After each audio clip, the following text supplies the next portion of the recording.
is more powerful than a symbolic displacement. And therefore, it will neutralize it. And that, more than any other thing, is the basis of deep feeling and body-oriented therapy.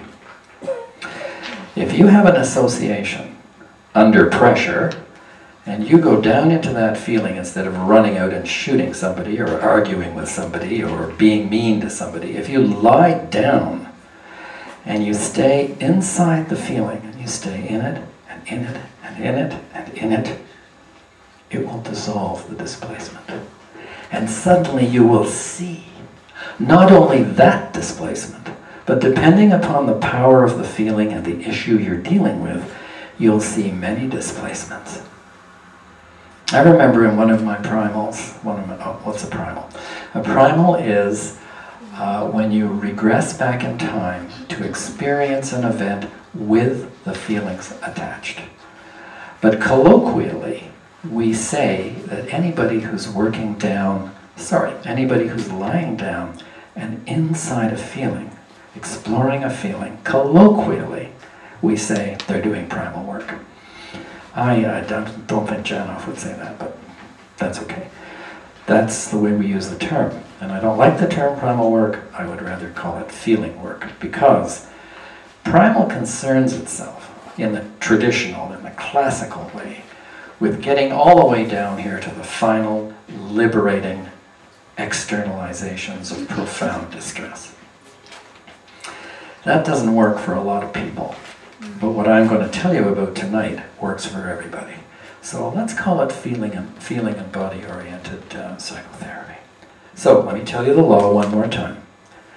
A feeling that is allowed to increase in intensity across time when inwardly studied. And that's an important phrase, because plenty of people, rage, and they're always raging. They've got lots of feelings, and they're increasing intensity across time, but they're always aimed outward.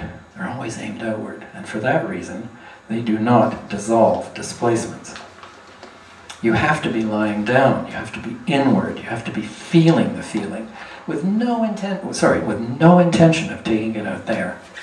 So, a feeling that is allowed to increase in intensity across time, when inwardly studied, is more powerful than a symbolic displacement and will therefore neutralize it. There you have it.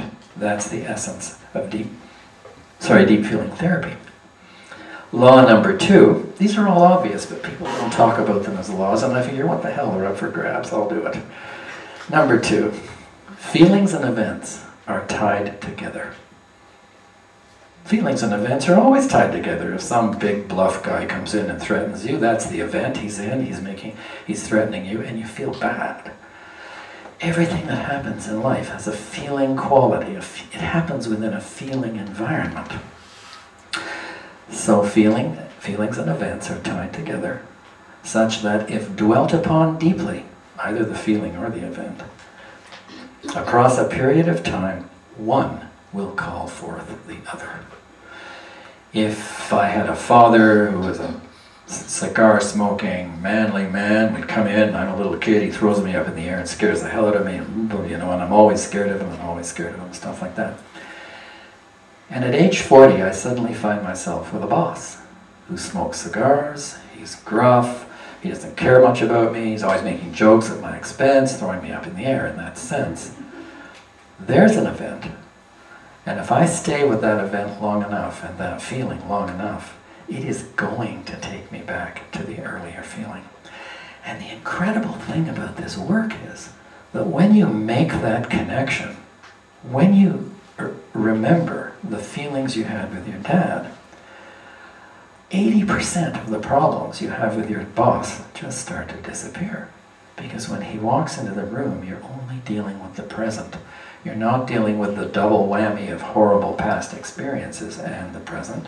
And he comes in and he's bluffing, he's hardy, and he's pushing you around, and you're sitting there because you're a good primal person, and you're looking at him and you're smiling. And he says, what the hell are you smiling about? And that's how it goes. You change jobs, stuff like this. Okay, but I have discovered over and over and over again, and I still discover it every day, that when I'm scared about something, and I often am, and I lie down and And I follow these feeling pathways, and we're going to talk about how to do that tonight. This is a how lecture. And when I make that connection, it's like the feelings of fear just simply evaporate. It's absolutely astonishing. And that's why I'm here tonight, to share this kind of thing. So here it is, based on those two laws. Here's a few paragraphs about the feeling method. Find a feeling or body sensation through directly connecting with it or by using conversation. In other words, someone's in my office and they're talking about something, that's fine, because I'm watching for the blip that says, aha, that's where the feeling is. And conversation's a good navigation tool. It's a very good navigation tool. Remain within the feeling across time and allow it to intensify.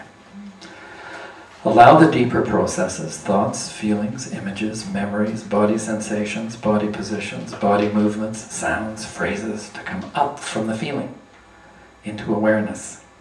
They should not be coming down from your head.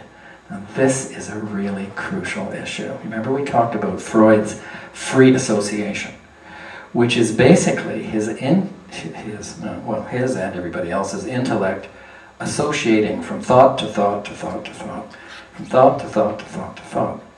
But if you say to somebody, stay in the feeling, but let whatever comes to you come, and let it come in any order that it comes, and let it come by association, because that's the way the tree is built. If the feeling guides the association, it's like having a whale tied to your boat 500 meters below the surface. I can never get the feet meter thing.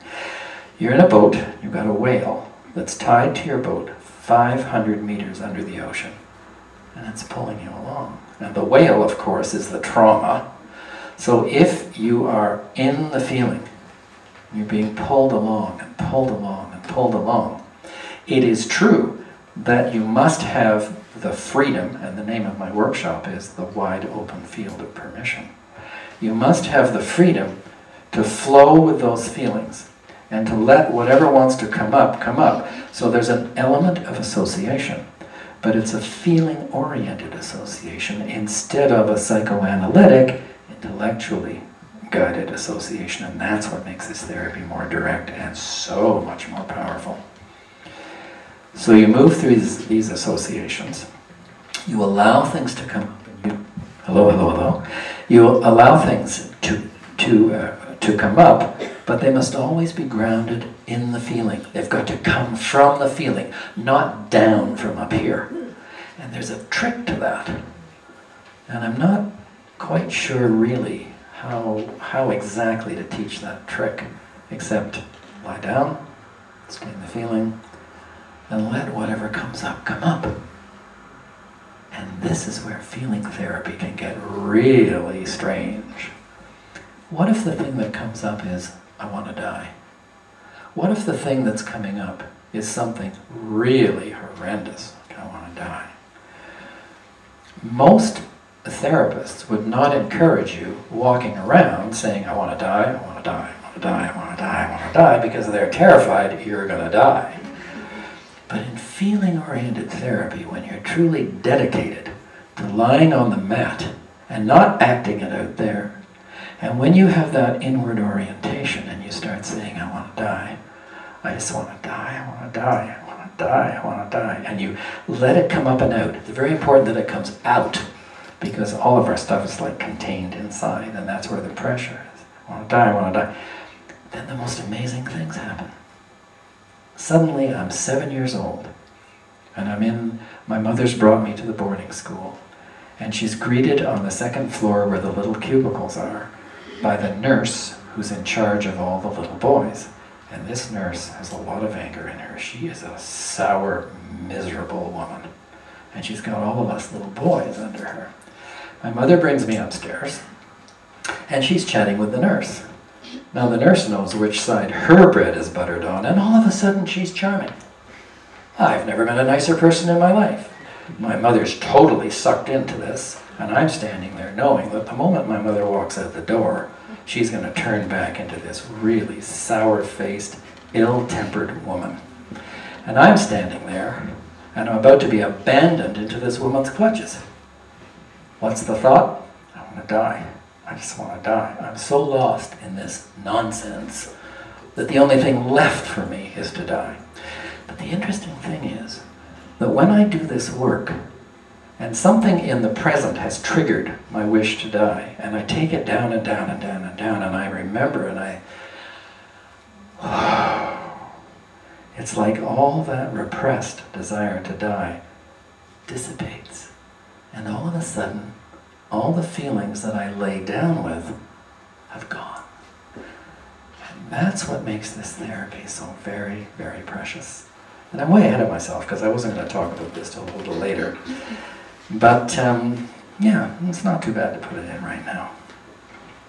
Now, along comes Paul Vereshack trying to write his little book of instructions, which you may all read for nothing. And he stumbles upon a very interesting